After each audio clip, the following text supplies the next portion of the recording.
రైతులకు ఎదురయ్యే ఇబ్బందుల్లో విద్యుత్తు సమస్య ఒకటి. కొన్నిసార్లు కరెంటు సరఫరాలో అంతరాయంతో రైతన్నలు పడే కష్టాలు అన్నీ ఇన్ని కావు. ఆ సమస్యను పరిష్కరించాలనే ఉద్దేశంతో రాష్ట్ర ప్రభుత్వం కీలక నిర్ణయం తీసుకుంది. వారి కోసం ప్రత్యేకంగా డిస్కం ఏర్పాటు చేసే దిశగా అడుగులు వేస్తోంది. అయితే ఈ విషయంపై భిన్నాభిప్రాయాలు వ్యక్తమవుతున్నాయి. వ్యవసాయ మోటార్లకు మీటర్లకు పెట్టడం కోసమే కొత్తగా రైతు డిస్కం ఏర్పాటు చేస్తున్నట్లు ఆరోపణలు వచ్చాయి. దీనిని సర్కార్ తోసిపుచ్చింది. అలాంటి ఉద్దేశం తమకు లేదని స్పష్టం చేసింది. వ్యవసాయ రంగానికి నాణ్యమైన మెరుగైన విద్యుత్తు సరఫరా చేసేందుకు నూతన విద్యుత్తు పంపిణీ సంస్థ ఏర్పాటు చేస్తున్నట్లు సర్కార్ స్పష్టం చేసింది. ఇంతకీ ప్రభుత్వం రైతు డిస్కం ఏర్పాటు చేయడానికి గల కారణాలేంటి? దీనివల్ల అన్నదాతలకు మేలేంటి? దీనిపై ప్రతిపక్షాలు చేస్తున్న ఆ ఆరోపణలేంటి?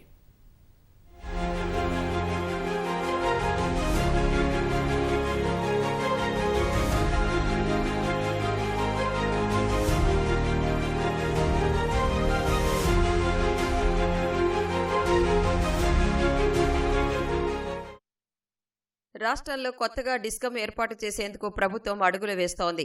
విద్యుత్ విషయంలో రైతులకు ఎలాంటి ఇబ్బందులు తలెత్తకుండా భవిష్యత్ అవసరాలకు అనుగుణంగా రైతు విద్యుత్ పంపిణీ సంస్థ ఏర్పాటు చేయనున్నట్లు ప్రకటించింది. ప్రస్తుతం రాష్ట్రంలో ఎస్పీడీసీఎల్, ఎన్పీడీసీఎల్ డిస్కంలు ఉన్నాయి. ఈ రెండు డిస్కంలకు అదనంగా కేవలం రైతుల కోసమే కొత్తగా తెలంగాణ రైతు పవర్ డిస్ట్రిబ్యూషన్ కంపెనీ లిమిటెడ్ టీజీఆర్పీడీసీఎల్ అందుబాటులోకి తీసుకురావాలని భావిస్తోంది. మరికొద్ది రోజుల్లోనే నూతన డిస్కం అందుబాటులోకి తీసుకువస్తూ కీలక నిర్ణయం తీసుకోనుంది. ఫలితంగా రాష్ట్రంలో మూడో డిస్కం అందుబాటులోకి రానుంది. ముందుగా సర్కార్ ఎందుకు కొత్త డిస్కం ఏర్పాటు చేయాలని అనుకుంటోందనే విషయాన్ని ఒకసారి చూద్దాం. రాష్ట్రంలో ప్రస్తుతం సదరన్ డిస్కం టీజీఎస్పీడీసీఎల్, ఉత్తర డిస్కం టీజీఎన్పీడీసీఎల్ ఉన్నాయి. సదరన్ డిస్కం ఉమ్మడి హైదరాబాద్, రంగారెడ్డి, మహబూబ్ నగర్, నల్గొండ, మేడ్చల్, సంగారెడ్డి జిల్లాలకు విద్యుత్ సరఫరా చేస్తోంది. ఉమ్మడి వరంగల్, కరీంనగర్, ఆదిలాబాద్, నిజామాబాద్, ఖమ్మం జిల్లాలకు ఉత్తర డిస్కం ద్వారా విద్యుత్ సరఫరా అవుతోంది. అయితే ఈ రెండు డిస్కంలు 2024-25 సంవత్సరంలో సుమారు 69,000 కోట్లకు పైగా నష్టాలు చవిచూశాయని అధికారిక గణాంకాలు చెబుతున్నాయి. ఇందులో ప్రభుత్వ విభాగాల నుంచి రావాల్సిన బకాయిలు 54,000 కోట్లకు పైగానే ఉన్నాయి.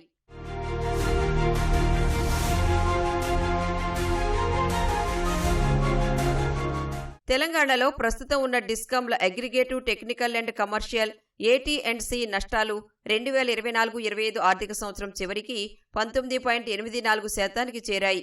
దేశంలోని పెద్ద రాష్ట్రాల కన్నా ఇది అధికంగా ఉన్నట్లు ఇటీవల నీతి ఆయోగ్ కేంద్రానికి తెలిపింది. డిస్కం 100 యూనిట్లు కొని ప్రజలకు సరఫరా చేస్తే అందులో 19.84% బిల్లులు వసూలు కాకపోవడాన్ని ATC నష్టంగా చెబుతారు. కేంద్ర విద్యుత్ మంత్రిత్వ శాఖ విడుదల చేసిన ర్యాంకింగ్స్లోనూ తెలంగాణ డిస్కంలకు C రేటింగ్ లభించింది. అత్యంత ఎక్కువ నష్టాలతో తమిళనాడు, తర్వాత తెలంగాణ రెండో స్థానంలో ఉంది. కేరళ, ఏపీ, తమిళనాడు, కర్ణాటక వంటి రాష్ట్రాల కంటే తెలంగాణ డిస్కంల పనితీరు దారుణంగా ఉంది. అందుకే కొత్త డిస్కం ఏర్పాటు చేయాల్సిన అవసరం ఉందని సర్కార్ చెబుతోంది.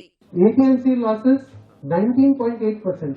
అంటే 100 యూనిట్లు నేను సిస్టమ్ లో పంప్ చేస్తే 80 యూనిట్ల వరకే నాకు ఆదాయం వస్తుంది, లెక్క వస్తుంది. 20% యూనిట్లకు అయితే లెక్క లేదు లేదా దానికి ఆదాయం రావచ్చు. ఈ డిస్కౌంట్ పారామీటర్స్ ప్రతి సంవత్సరం కిందికి వస్తుంది. ఈ రోజు 69,741 crores ఇది ఫైనాన్షియల్ లాస్. పర్ యూనిట్ మన డిస్కౌంట్స్ కి ఎంత పెట్టుబడి పడుతుందో ప్లస్ పర్ యూనిట్ ఎంత సంపాదిస్తున్నారో ఆ రేట్ కూడా గ్యాప్ అనేది పెరుగుతుంది. మనకు ప్రస్తుతానికి దేశంలో 54 డిస్కంలు ఉన్నాయి. 14వ సమగ్ర ర్యాంకింగ్స్ లోనూ టీజీఎస్పీడీసీఎల్ 52వ స్థానం, టీజీఎన్పీడీసీఎల్ 54వ స్థానం. అంటే దేశంలోని చివరి స్థానాల్లో ఉన్నాయని అధికారిక గణాంకాలు చెబుతున్నాయి. అంటే పరిస్థితి ఎంత దారుణంగా ఉందో అర్థం చేసుకోవచ్చు. అందుకే రాష్ట్ర ప్రభుత్వం రైతుల కోసం మూడో డిస్కం ఏర్పాటు చేయాలని భావిస్తోంది. కొత్త సంస్థ కోసం ఇప్పుడున్న 2 డిస్కంల నుంచి 2,000 మందిని తీసుకున్నారు. డైరెక్టర్ల నియామకాన్ని పూర్తి చేశారు. రైతు డిస్కంకు పూర్తిగా సహకరిస్తామని ప్రస్తుతం ఉన్న ఈ 2 డిస్కంలు ప్రకటించాయి. విద్యుత్ సరఫరాలో సమన్వయం చేసుకుని ఎలాంటి అంతరాయం కలగకుండా చూసుకుంటామని తెలిపాయి. రైతు డిస్కంపై విద్యుత్ నియంత్రణ మండలి విచారణ జరిపింది. ప్రస్తుతం తమకు 33 మంది నుంచి అభ్యంతరాలు వచ్చాయని ERC చైర్మన్ తెలిపారు. వాటిపై సమగ్ర విచారణ జరిపి త్వరలో నిర్ణయం తీసుకుంటామని తెలిపారు.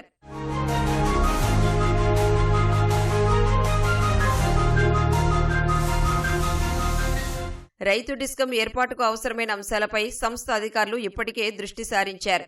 ప్రస్తుతం ఉన్న ఈ 2 డిస్కంల నుంచి కొత్త డిస్కంకు బదిలీ చేయాల్సిన ఆస్తుల గుర్తింపు, వాటి విలువ ఆధారంగా పారదర్శకంగా విభజన ప్రక్రియ చేపట్టారు.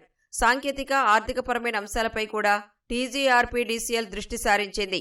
ఉద్యోగుల కేటాయింపు, నైపుణ్యాల ఆధారంగా విభజన, అవసరమైన సిబ్బంది నియామకం, శిక్షణా కార్యక్రమాలు, సేవా నిబంధనల రూపకల్పనపై మార్గదర్శకాలు రూపొందించింది. సంస్థ కార్యకలాపాలు సక్రమంగా సాగేందుకు అవసరమైన విధాన పత్రాలు, ప్రామాణిక నిర్వహణ నిబంధనలు, బాధ్యతల విభజనపై స్పష్టంగా ఉంది. మొత్తంగా కార్యకలాపాలు ప్రారంభించడానికి అవసరమైన అన్ని సదుపాయాలను సమకూర్చుకుంది. అంటే ఇంత భరించలేం రాష్ట్ర ప్రభుత్వం, కొంత రైతులు కూడా భరించాలి అనేటువంటిది ఒకటి. లేదా సోలార్ పంప్ సెట్లు, విండ్ ఎనర్జీ పెట్టుకోండి మీరు, వాటి ద్వారా నష్టాలు తగ్గుతాయని చెప్పేసి భవిష్యత్తులో రైతుల మీద భారం మోపడానికి ఈ ప్లాన్ చేస్తుంది రాష్ట్ర ప్రభుత్వం అని చెప్పేసి అనుమానాలు వ్యక్తం చేస్తూ ఉన్నారు. కానీ ప్రతిపక్షాలైన అధిపక్షాలు ఏది చెప్పినా వ్యవసాయం మొత్తం మీద సంక్షోభంలో ఉంటుంది. తర్వాత భారం, రైతుల మీద భారంతో ముందుకు నడుస్తూ ఉన్నారు. ఒక్క అమెరికాలో తప్ప 50% సబ్సిడీతోటి ఒక్క అమెరికాలోనే అగ్రికల్చర్ చేస్తారు తప్ప దేశంలో ఎక్కడ లేదు. మన దగ్గర రైతు బంధు ఉన్నప్పటికీ మార్కెట్ ప్రైసు, తర్వాత స్వామినాథన్ రికమెండేషన్స్ ఇవన్నీ చేస్తే ఏమైనా రైతులు ఉత్సాహంగా ఉండేటువంటి అవకాశం ఉంది.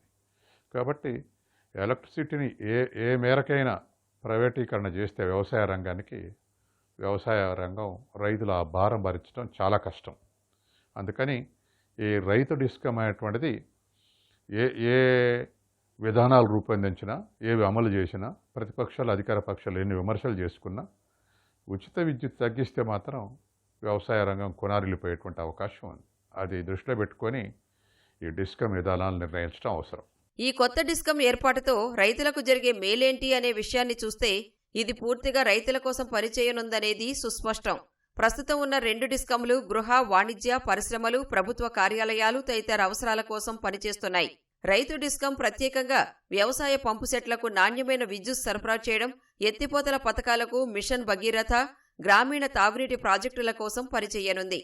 కొత్తగా విద్యుత్ కనెక్షన్లు సకాలంలో అందజేయడం, ఏదైనా విపత్తులు జరిగి సరఫరా నిలిచిపోయినప్పుడు వేగంగా పునరుద్ధరించడం, ట్రాన్స్ఫార్మర్ కాలిపోయినప్పుడు కొత్తవి బిగించడం వంటివి చేస్తారు. తద్వారా విద్యుత్ సేవల్లో లోపాలు తలెత్తకుండా సకాలంలో చర్యలు తీసుకునే అవకాశం ఉంది.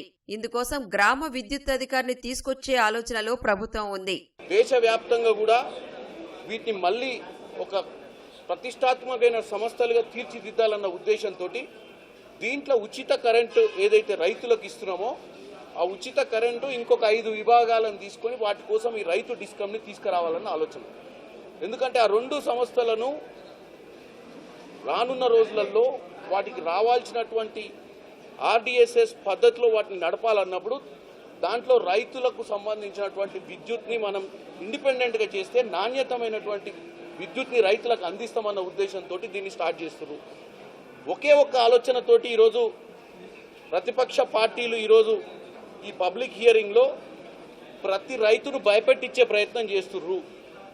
రైతుకు స్మార్ట్ మీటర్ పెడతారని, ఉచిత కరెంటు ఎగ్గొట్టే అవకాశం ఉందని చెప్తుర్రు. నేను రైతులకు ఒక్కటే చెప్తున్నా, ఆర్డిఎస్ఎస్ సెంట్రల్ గవర్నమెంట్ ఉన్నటువంటి స్కీమ్లో కూడా ఎక్కడ కూడా రైతులకు మీటర్లు పెట్టాలన్న క్లాజే లేదు. ఆ క్లాజు లేదు, ఈ రాష్ట్ర ప్రభుత్వానికి అటువంటి ఆలోచన లేదు. అయితే రాష్ట్ర వ్యాప్తంగా ఉన్న ప్రతి ట్రాన్స్ఫార్మర్కు స్మార్ట్ మీటర్తో పాటు ప్రతి వ్యవసాయ బోరుకు సౌర విద్యుత్ ఏర్పాటు చేయాలనే లక్ష్యంతో రైతు డిస్కమ్ ఆలోచిస్తోంది. ఇందులో భాగంగా డిస్కంకు అవసరమైన విద్యుత్ పంపిణీ లైసెన్స్ జారీ చేయాలని కోరుతూ ఈఆర్సీకి దరఖాస్తు కూడా చేసింది. రైతు డిస్కం పరిధిలోకి వ్యవసాయ, తాగునీటి, సాగునీటి పథకాల కరెంటు కనెక్షన్లు వస్తాయి. వీటికి కరెంటు సరఫరా చేసే ప్రతి ట్రాన్స్ఫార్మర్కు స్మార్ట్ మీటర్ను ఏర్పాటు చేస్తారు. దాని ఆధారంగా సేకరించే కరెంటు యూనిట్ల లెక్కలతో ప్రతి ట్రాన్స్ఫార్మర్కు ఎంత సరఫరా అవుతోంది, దాని పరిధిలో వినియోగం ఎంత, వాటికి వసూలైన బిల్లులెన్ని, ప్రభుత్వం నుంచి రావాల్సిన రాయితీ ఎంత అనే ఇంధన ఆడిట్ నివేదికను క్రమం తప్పకుండా విడుదల చేస్తారు. రైతు డిస్కం పరిధిలోకి వచ్చే కనెక్షన్లు ఉన్న ప్రతి భవనం పైకప్పు పైన సౌర ఫలకాలను ఏర్పాటు చేస్తారు. వినియోగదారులకు అందించే సేవలన్నీ డిజిటల్ విధానంలో ఆన్లైన్లో సులభంగా లభించేలా చూస్తారు. మార్కెట్లో తక్కువ ధరలకు లభించే కరెంటును ఎప్పటికప్పుడు కొనుగోలు చేసి ఆర్థిక భారం తగ్గిస్తారు.